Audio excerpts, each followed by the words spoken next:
You gotta. Mhm. Okay, so we are live with Adrian Hayles, Mhm. artist, visual artist and DJ from Toronto, Canada. This is one-on-one Mhm. record school with Adrian Hayles. You got a good, nice, high resolution camera there. I look really low res in my. Oh, really? I'm not doing anything to cause that. It's just my It is what it is. Funny because all the online teaching and meetings and interactions that I do and that we all yeah. do, it's something that I've been noticing. It's like, hey, I'm pretty like plus And my quality. resolution. Some people are HD. Oh, really? I just set up this light here because I've been experiencing it before. It just looks like a blackout. It looks like I'm one of those being viewed and my Yeah, identity's being concealed. right, So, right. anyways, I have to do that. I have one of those the new ring lights. I got one yeah, the ring downstairs, lights. I've seen. but sometimes it's not laziness. It's more like I guess malaise. It's like Yeah, you whatever. know what I'm saying? Thank you. But I got to step my game up. But anyway, thank you for doing this. Yeah, okay. So I wanted to talk about your amazing painting in the film 929 Live Life and Mm-hmm. how much I appreciate that. And then talk about art, records, fatherhood, and I also have a question about education and stuff. Sure. Yeah. Shoot Yeah. away. I'll answer So just a questions. quick preamble, Adrian. I've known Adrian since the early 2000s when you were known as DJ Saute, and you would Mm-hmm. do a lot of gigs with DJ Mensa. Yes. I didn't realize you used to DJ with Puyan. Oh yeah, man. I used to have this crazy loft space around 2010 downtown.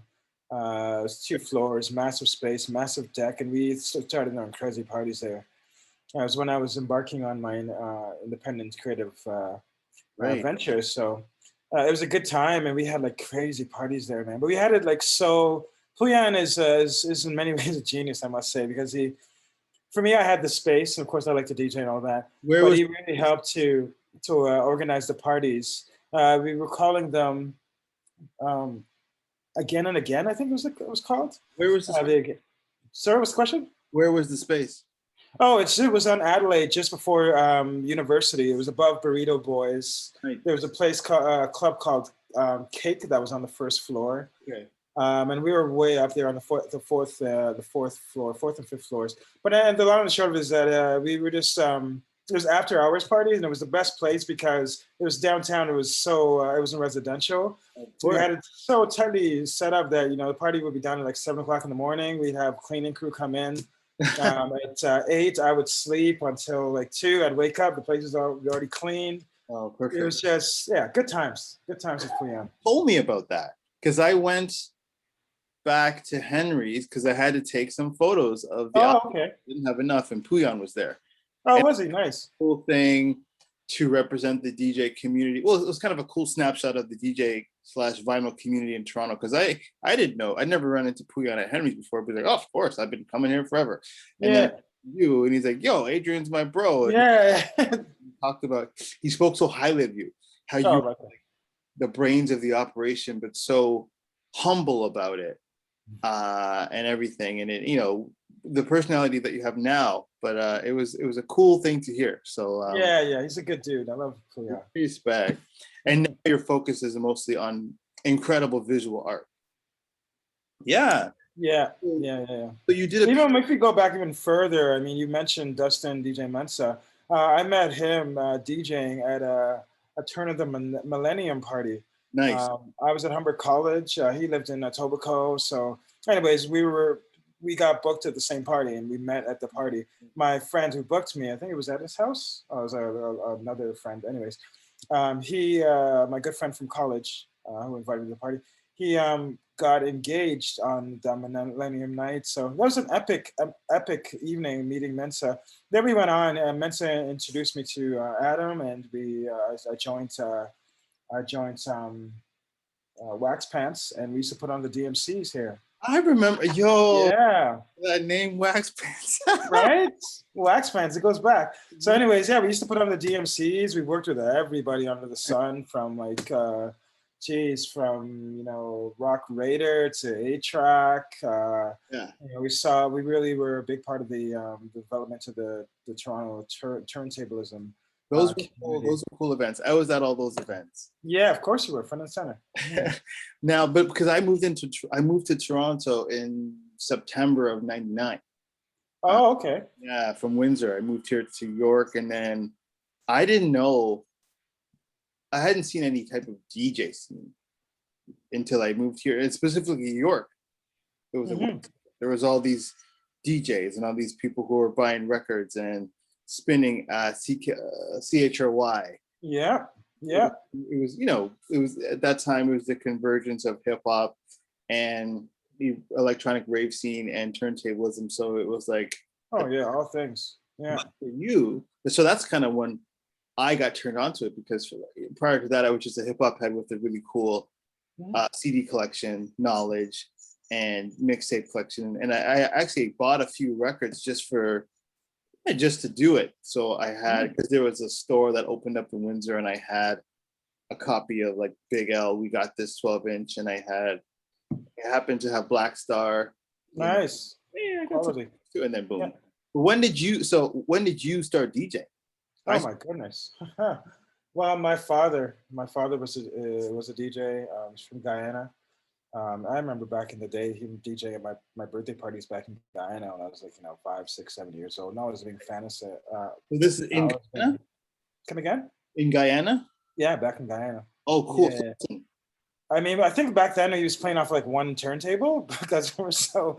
But nonetheless, it was just selecting music. It was just all about the selecting music. But I'll hold on, because I'm a student of podcast, and a lot of interviews skip over really amazing details.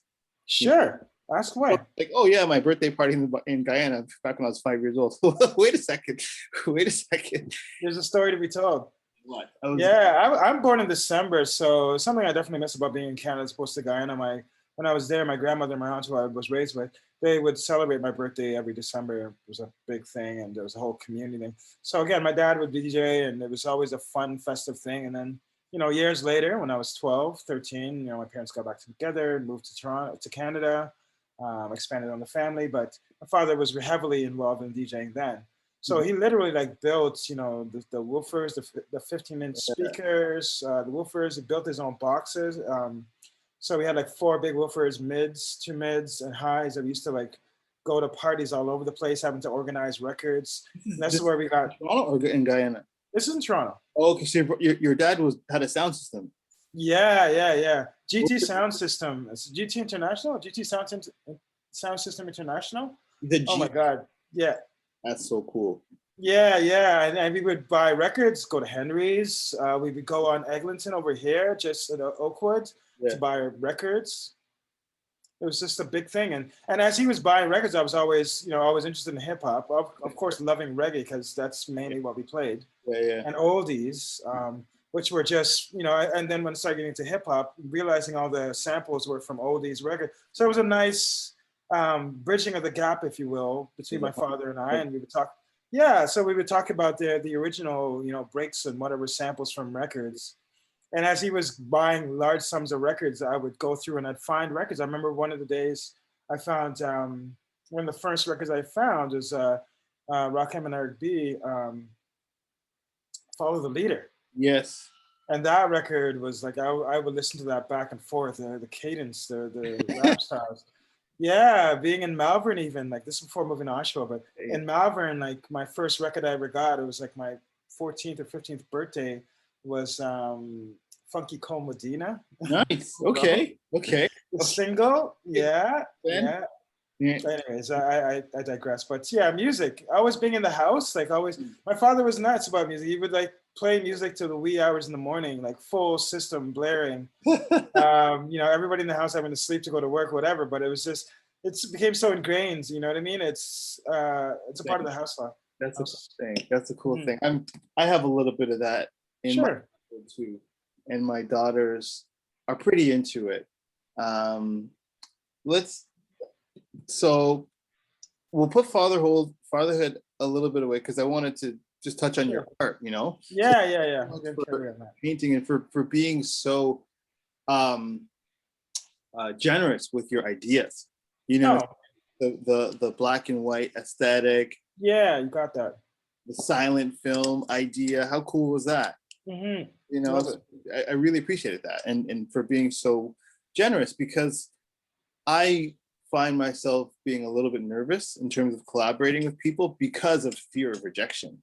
Oh, yeah. I mean, like, what if people say no? Then I'm stuck. You know what I mean? But you, oh my God, all the way through, you were, and that comes from a little. I'll tell you, that comes from me being a little bit of an outsider. So, for example, you're talking about you and Mensa and Puyan, right?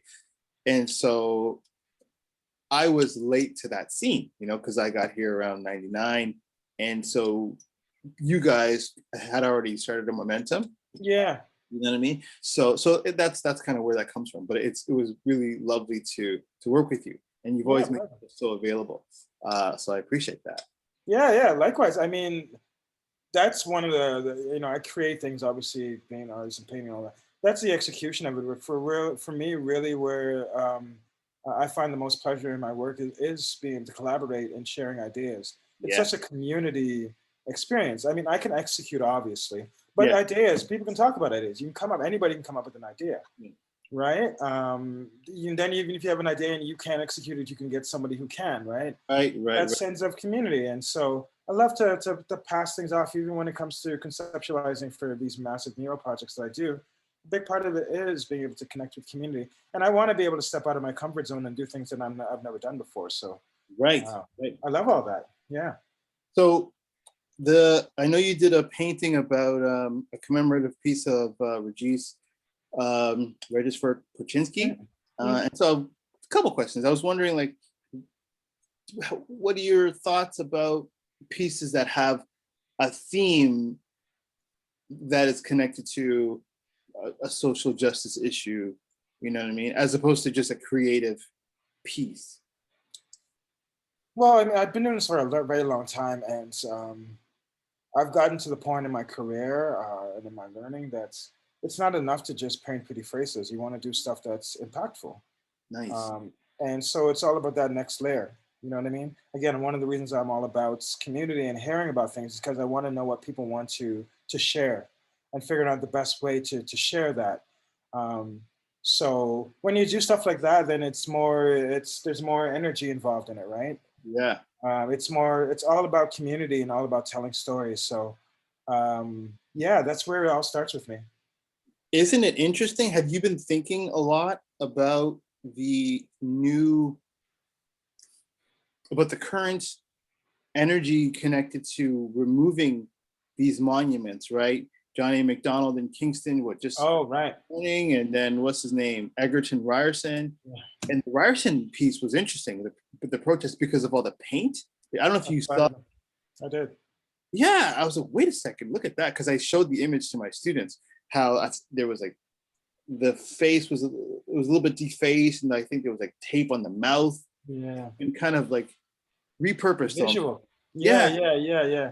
It is a really interesting aesthetic because it is a person. It's a statue, so it's a representation of a person, right? So I guess, it's interesting how there's the dualities work, where you're using this statue as a protest about human rights and whatnot, right? It's an interesting place. A couple of years ago, I did I have two series of what's one major series called it's an impressionism movement, modern impressionism movement body of work, and the second part of it, first one we did was about parades, about 2018. I was myself in Case, and they're all a series of works that are all like stippled paintings, but it was all about parades. And then in light of what happened, last year, what we had done, we did a body of work that was called Protest. Right. And I looked at one of those the statues and really thought about it. I didn't end up doing it for a concept, but I really loved the aesthetic of the face with the that's been brutalized in many ways. Right. Yeah, and because I mean, there's statues, but it's sculpture, public art, and you do this you know, whether, so you have the one mural where it's like the side of the building with a lot of the montage of Black musicians. Yeah. Right? You got the Regis and a number of others.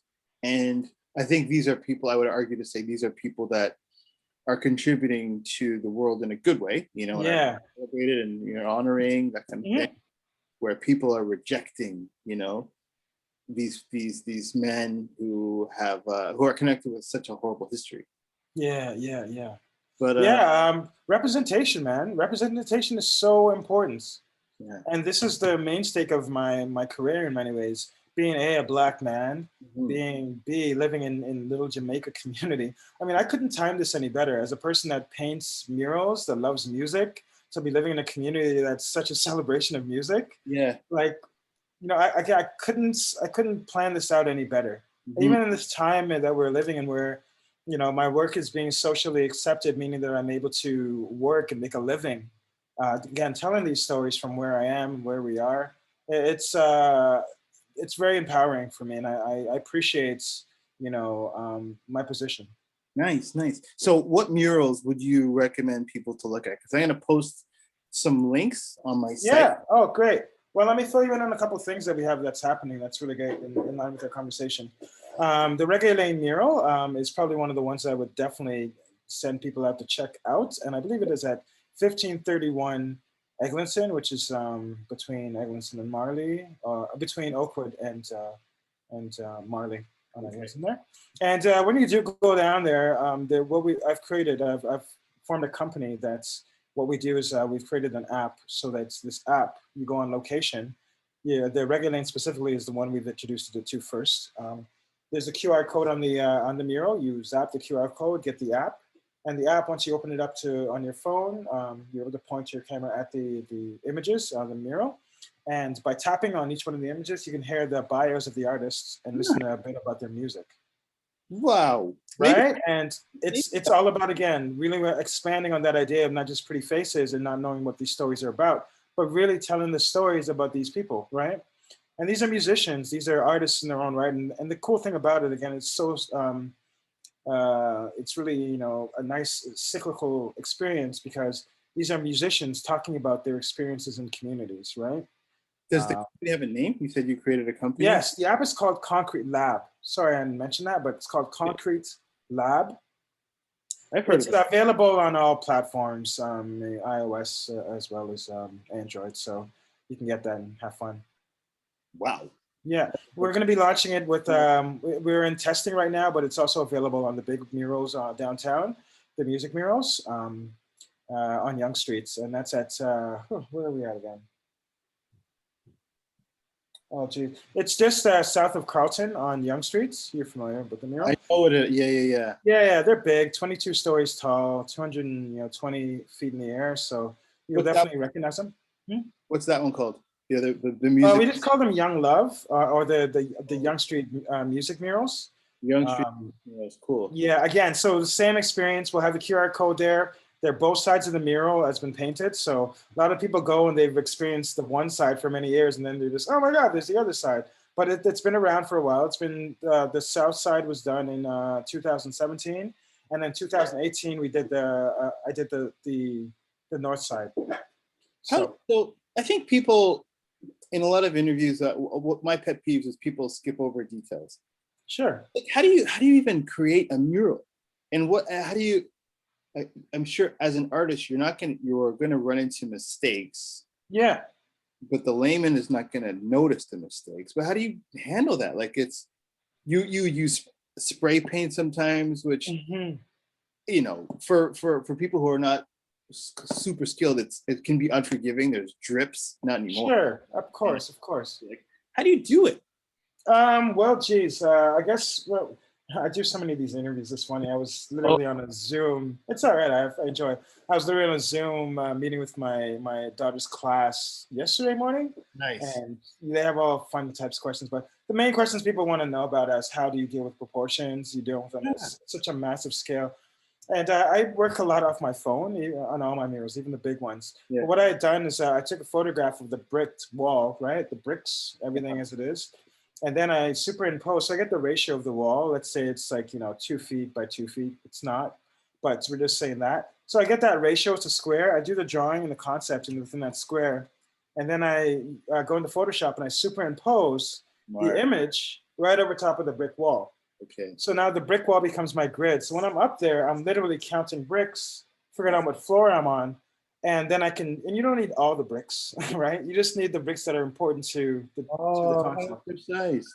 Right, exactly. So where the eyes are, where the sides of the face are. Yes. Yeah. It's all an illusion, really, if you think about it. I mean, size. Yeah. You know what I mean? And then, so the concept of the finished mural is exactly as it was conceptualized out. Right. Now, in response to your questions about the medium itself, it's both forgiving and unforgiving, meaning that you know, if I have a black section, I can quickly go over it with white and it covers really easily. Yeah. Do you know what I mean? Yes, so that's how you cover up your mistakes. You don't like something, just go over it quick, easy peasy. Did you go back in the days? Did you ever use like Krylon and call it Canadian Tire paint and everything before? You know what? I did by accident. And this is just the lack of me not knowing, but I never spray painted during my high school days or college. No, I've only been spray painting for 12 years, and that's when I started my business. I've always been professional about this. Yeah. So I've loved spray paint. I love graffiti, but I've always been like a classically trained artist, and I always wanted to do my stuff from a position of respect. That's interesting. I had no idea. Yeah. But again, I'm a super nerd. So, you know, I'm all about practicing and working really hard on my craft. Right. I still, you know, it all starts with pencil and just doing and thinking of everything right through before going to my medium, be it spray paint or whatever it is. But I still do a lot. Did you used to write graffiti or no? No. Huh. No, wow. No. People never did. Everybody does. Everybody thinks that. Yeah. And they always approach me like, oh, it must be nice to finally be getting paid for your work. And I'm like, well, little do you know, right? So yeah.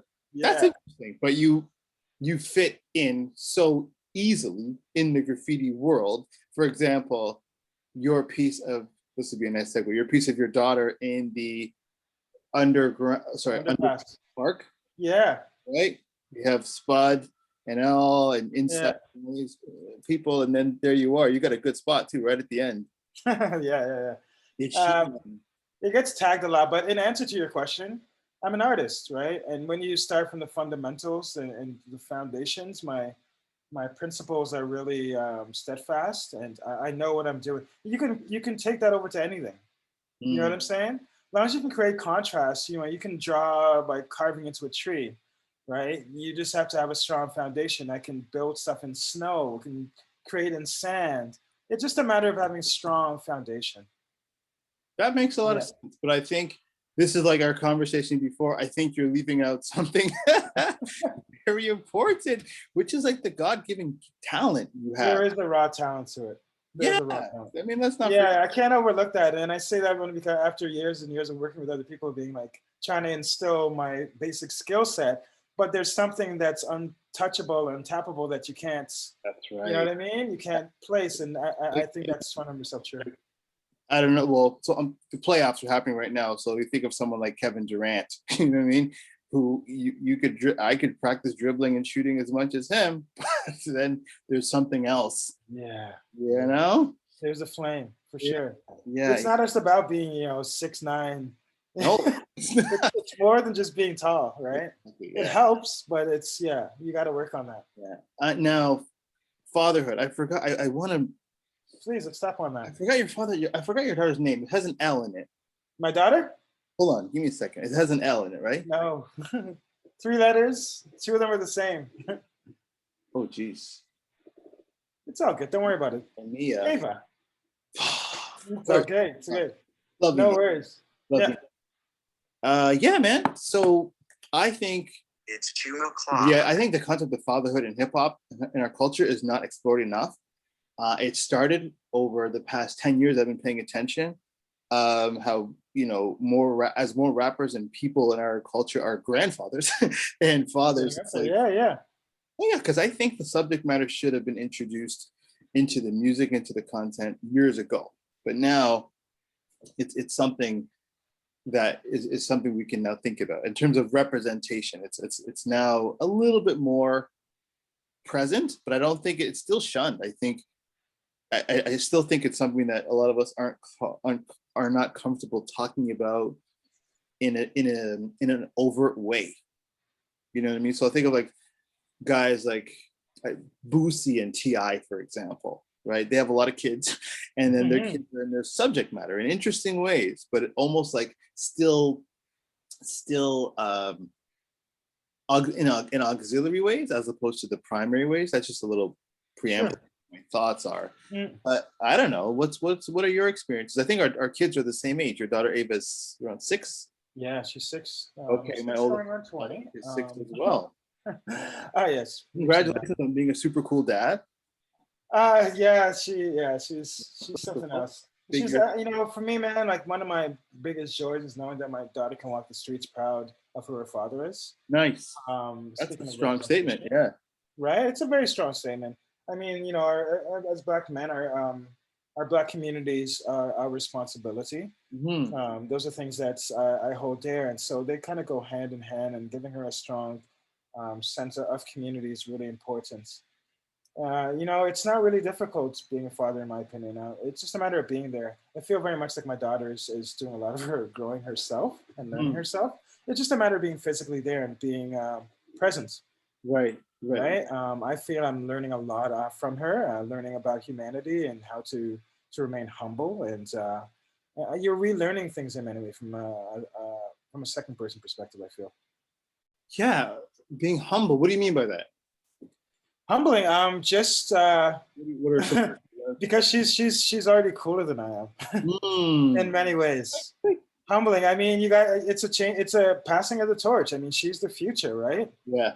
Right. I mean, how cool was your father when you were a kid, right? He was just dad, right? That's right. So there's humbling in realizing that there is a passing of the torch, and I have had my time, and realizing that I belong to her. She doesn't belong to me. Well, that's pretty strong. Right? Meaning that that's just my job. I'm here for her. She's not a trophy I walk around with. I'm here to serve her.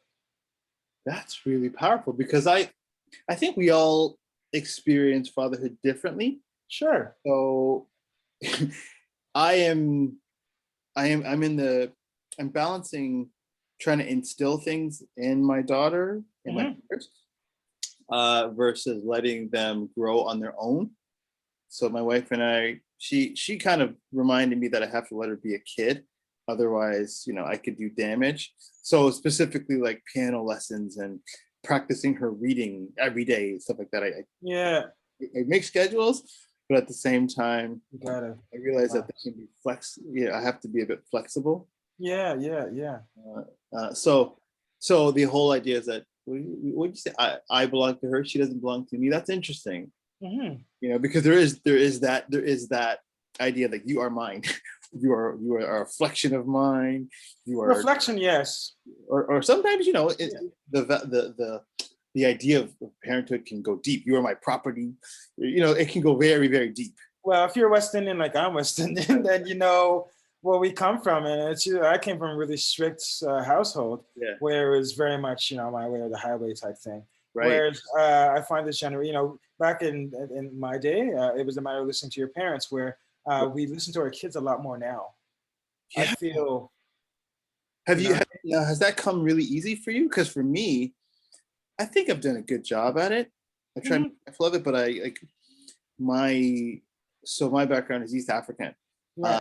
Mostly my mother, who instilled the values of family and tradition and that kind of stuff, and she'll still hold my grandfather with such high praise, and I'm like, and she's quite old, you know what I mean? But that tradition has come all the way down. Yeah. You don't let your parents down, and you do. So, but it can be restricting, you know what I mean? Because it's like, what if we let our kids do what they want to do? Yeah. And it goes away from our expectations, but it's good for them. Yeah, there's always that balance. I mean, you have to have discipline. And I think that's the one thing we were trying to instill in our kids now is discipline. I know for a fact that, our kids learn not what you tell them, but what you show them. I Right. do certain things like I make sure I'm reading around my daughter a lot. I Right. enjoy reading anyways, but doing stuff like that.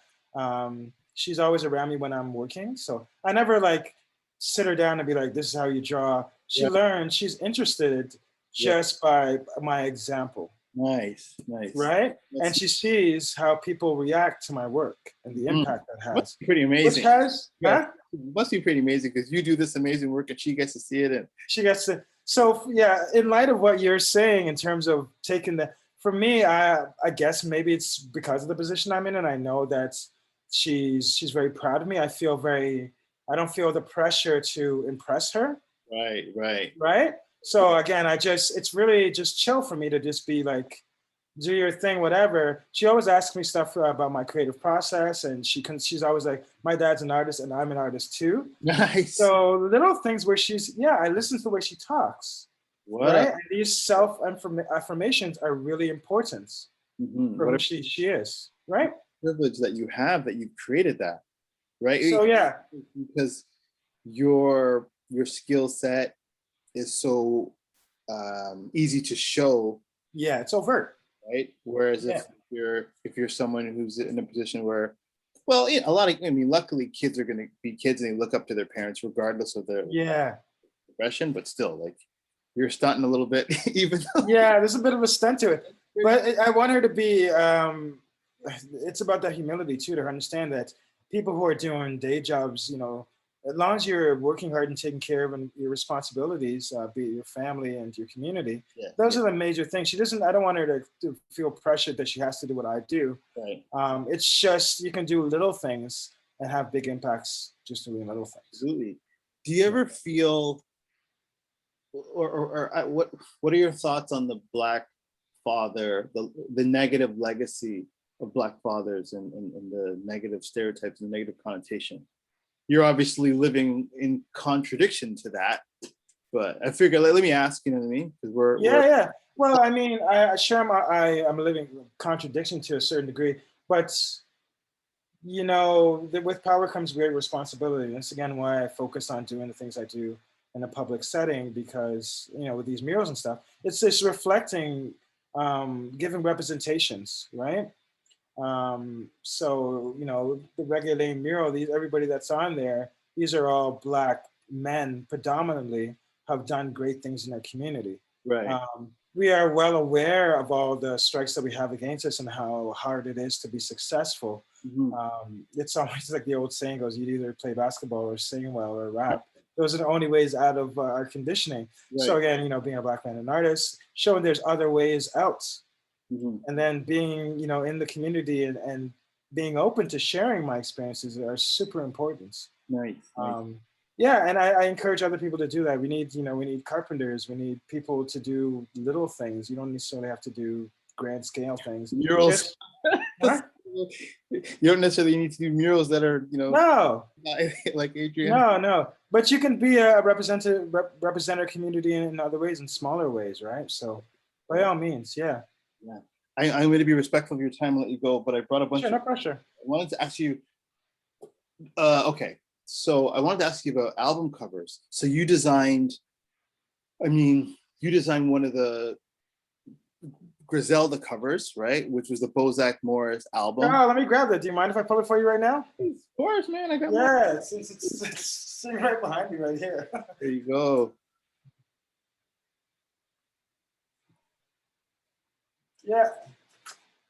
Yeah, tell us about it is. Very, very proud of this. That's amazing. I'm going to pull out this CD for you. The CD is to draw that. You would say. Yeah. Yeah, this is really great. It's an honor, of course, to be a part of that. Tell us. Can you just say the title of the album and the artist? Just so.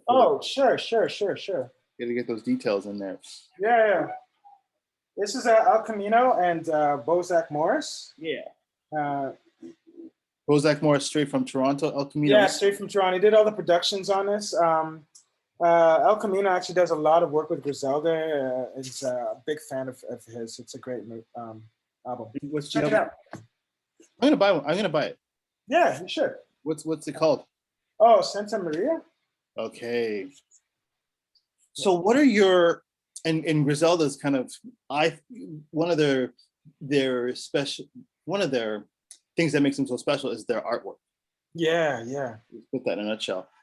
What's your, I don't know, inspiration about like album cover art? Is there a connection? Is that something you paid attention to as a kid?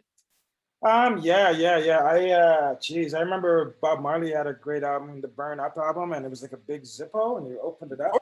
Yeah. Yeah, that I remember like Crumb doing like, you know, I think he did like a Rolling Stones album, something like that. I've always been like in illustrations on albums. They're really cool. Reggae albums are big for that because, of course, the stylized are so always been a big thing for me. I'm glad that Griselda is actually doing a lot more of that. In fact, when I had the gallery, #gallery, we were really keen and wanted to reach out to them to see if it was possible for doing an art show featuring, because they also get a lot of fan art. Right. Yeah, so they have like crazy collections of artwork. I know there's also quite a few artists that we were thinking of, you know, reaching out and showing because they've done albums for Griselda as well. That's so cool. Yeah. Okay, so here's a couple albums I thought you'd be interested in. What are your comments on this one? Oh my gosh, yeah, that's an incredible album. Of course. Yeah. I love that album. Amazing. Yeah, did you, with the artwork, were you like, whoa, kind of sick? Oh yeah, I mean, I remember going back and watching Fist of the North Star. It's not directly in relation to this, but Fist of the North Star was a huge Wu-Tang influence. Right. Do you remember J. Rue the Damager? Like, yeah. Interesting. When I watched Fist of the North Star, I was like, oh wow, that's where J. Rue got the yeah. And then he had the on his first album that song. What was it called again? There's a whole cartoon. You can't stop the prophet. That's right. The video, yes. Yeah, the prophets. Prophet. I know you. Yeah. So this is another one. Like I figured, you being an artist, you'd have something to say about it. Oh yeah, is this? Yeah, that's great. Yeah, it's a great. I like how certain things, like for instance, that became like a hallmark for the entire thing with the heart. Right, the whole heart was a part of his promotional package. Really cool concept. Yes. Do you follow Cause's work at all? Just who is that? Sorry, Cause. Oh, cool. Yeah, of course. Yeah. Totally. I am a fan. It's all those street artists, right? It's really an interesting experience to see how it's all gone from like being really like, you know, shunned, being even like graffiti and whatnot. Right. So then, you know, what happens, of course, all those kids that were admired or appreciated are now in position of power. So that becomes a part of the mainstream, right? That's how things kind of shift. Right. So it's great. I got you. Okay, this one, Marvin Gaye, I Want You. Oh yeah, of course. And there's a reggae album that came out that did a spoof of this as well. Oh. Yeah, I can't remember it. Oh my God, I just remember it being in the crates. Holy crap. At my dad's place. But anyways, I'll come to mine. I'll share that with you. But yeah. I don't know the name Classic. of it, but this is this is the painting that was in the Good Times cover. Mm-hmm. Right? You remember Good Times with JJ? Sure. Compared to JJ Walker? Because he's Dynamite. Yeah. I wonder, did this album come out before the painting in Good Times, or was it which came the other way around? Which is the chicken or the egg? Oh God. I would imagine the painting came first. And they just used it for the cover? And then they appreciated it, and then if they were smart, they would have commissioned the artist. Is it the exact same artwork? Is it just but then on the top you see it says Marvin Gaye and everything. Oh right, yeah. So what they did is they just probably either bought the rights to the artwork and then superimposed it, or got a new painting done. That's kind of like what West Side Gun does now, a little bit, you know. Yeah, of course. But I love the fact that it's just flipping the whole art world on its ear in many ways, right? Because he would just take things and skew things a little bit, and they're so disturbing, right? You know, the artwork, as it's such a reflection of the album itself in many ways, the music. Yeah. So how dark and sinister it is. There's two Toronto ones I wanted to show you. I got with records. Forget it, man. I bought it. 15. I'll show one Atlanta one and one Toronto. Are you familiar with these? Remember, speaking of the 90s? Oh yeah, I remember the. Oh yeah. Okay, So Def. these booty like albums. Sure. Yeah, everything was all about that kind of style back in the day. Even like with Bad Boy, the Bad Boy character. Right, that's right. Right. That's right. And Yeah. graffiti. Jermaine Dupri. Hilarious. Well, this one's kind of cool. I don't know if you're familiar with this album very much, The Weekend Kissland. No, I did not. Oh, is it like it's a double album? Correct, but they really went in on this Japanese red light district kind of Oh wow. aesthetic. Crazy. Yeah. Yeah, I don't know if it's really interesting. I've not seen that. That's really cool. Yeah. Next time we hang out, Nice. I'll bring it. And then there's a lot. Like they kind of created this whole world. Wow. Yeah, it's pretty cool. Yeah, I dig it. I love all like Japanese design and their conviction to whatever they're into. Right. Is really inspiring. Right. And I just brought this one too. Oh, nice. Yeah, that's another that was painted by I can't remember who it was. Not Candy Wiley. It was the other dude. No. Yeah. He does a lot of Time magazine covers, but very cool. Oh, It says his name on it, doesn't it? I know who it is. Man. It's not the liner notes are kind of minimal. Yeah, don't sweat it. I know exactly who it was. That's cool. That's the Nothing Was the Same cover. I remember Justin Boo. I used to watch this video over and over again because it was an entire world that Justin Boo. You know Justin Boo? He did the famous like DJ. It's like warps and the guy's arm is like it's a painting. Anyway, Justin Boo. He did the art. Yeah, exactly. And there's a You know what I'm talking about, right? one. Yes, I do. Then there's a few other musicians. A piano player one. Yes. Yes. When it's all warped and yeah. Right.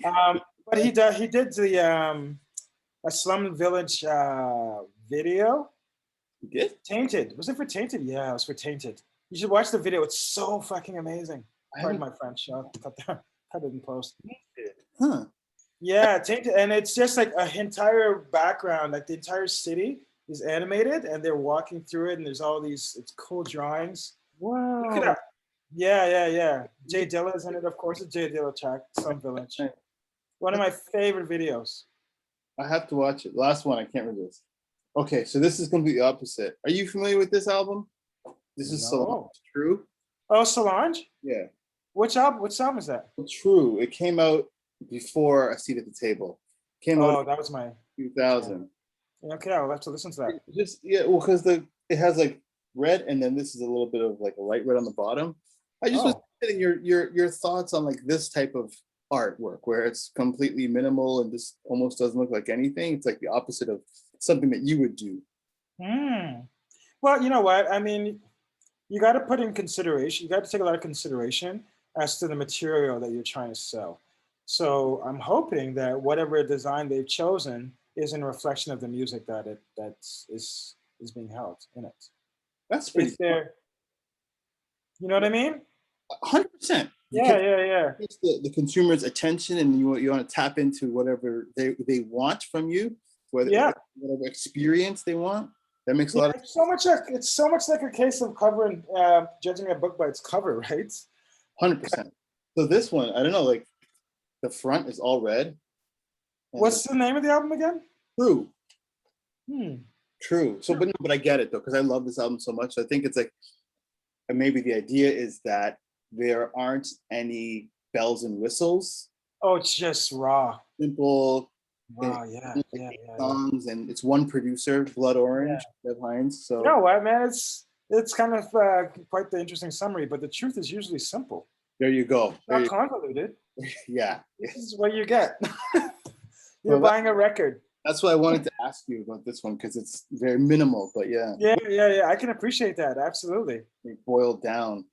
Woo! I feel so inspired. Okay, I have to end this right. What's your social where people can see your work, and is there anything you're promoting? Oh, geez, I'm check me out. I'm at Adrian Hayles on Instagram and on my socials. You want to check out my work, adrianhalesproductions.com is my website. And you really inspired me. Even going back to Henry's, because like I told you, I picked up the Machine MK2. I'm going to show that off to you right now. Hold on. Oh, when did you pick that up? That's the Native Instruments Machine MK2. Yeah, look at this beauty right here, right? I should have brought mine. Mine's Oh, yes. Anyways, yeah. So I'm going to be making more trips to Henry's now and starting to do more sampling and music production. It's so can I ask you about the machine? Now, my experience with it is that it's so user friendly, especially for knobs and everything, and the drum sounds are amazing. Mhm. But I always felt, because I also use Ableton, because I felt that when I would make beats with like the MIDI sounds, they would sound computery. They wouldn't sound professional. With machine? Yeah. Well, I haven't gotten that far into it, but I can totally appreciate what you're saying.